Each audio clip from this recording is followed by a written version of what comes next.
اقوام متحدہ کے ذیلی ادارے یونیسیف نے اپنی رپورٹ میں انکشاف کیا ہے کہ گزشتہ 2 ماہ کے درمیانی عرصے میں لبنان میں اسرائیلی بمباری سے 200 سے زائد بچے شہید ہوئے۔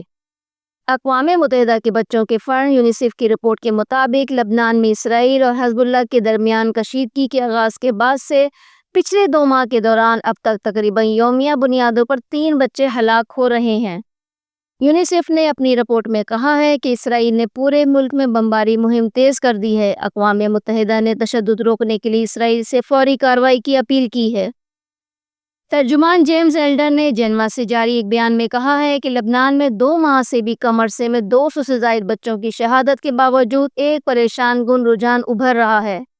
ان کا مزید کہنا تھا کہ یہ رجحان اس بات کو ظاہر کرتا ہے کہ ان شہادتوں کے ساتھ ان افراد کی طرف سے لاتعلقی کا برتاؤ جاری ہے جو ایسے تشدد روکنے کی صلاحیت اور طاقت رکھتے ہیں۔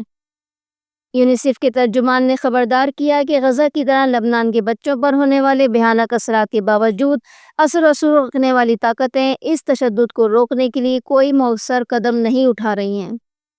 انہوں نے مزید کہا کہ لبنان کے بچوں کے لیے یہ خوفناک حقیقت ایک خاموش معمول بنتی جا رہی ہے۔ ایلڈر نے پچھلے 10 دنوں کے درمیان لبنان میں کم از کم 6 ایسے حملوں کا ذکر کیا جس میں زیادہ تر بچے اپنے خاندانوں کے ساتھ ہلاک ہوئے۔